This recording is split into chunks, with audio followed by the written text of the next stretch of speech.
We are following more apparent contradictions from the Trump administration over the war with Iran.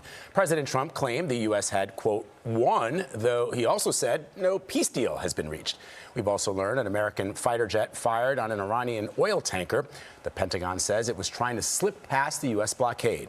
Weijia Jiang is at the White House. Weijia, good morning. Vlad, good morning, and good morning to everybody. We have heard this optimism from President Trump before and the threats that come with a lack of progress. Trump warns the U.S. will hit Iran with more attacks at a much higher level and intensity if a peace deal is not reached. So I think we won. Promoting a UFC match scheduled at the White House for next month, President Trump declared victory in another fight against Iran. We've had very good talks over the last 24 hours, and it's very possible that we'll make a deal. According to a report from Axios, White House officials believe they are getting close to an agreement with Iran on a one-page memorandum to end the war and start more detailed negotiations.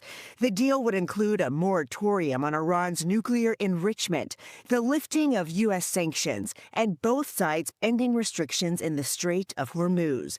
An Iranian official said the proposal is being reviewed. Trump insisted Iran has already signed off on his key condition. Iran cannot have a nuclear weapon, and they won't. And they've agreed to that. Iran has not said that publicly, and Trump lamented its leaders have backed off past agreements. We've had some good talks before, as you know, right.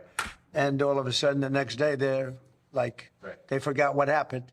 After one day, the president paused his proposed Project Freedom after apparently only guiding very few ships through the Strait of Hormuz.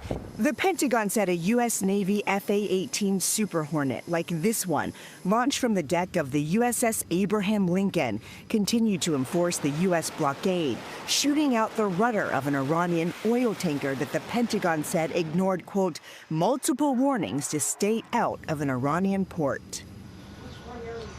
President Trump insisted the agreement would also include the U.S. extracting Iran's highly enriched uranium, which is a key component for building a nuclear weapon. When he told us the same thing last month, Iran responded by saying it would not be transferred anywhere under any circumstances. Gayle. All right, Weijia, thank you.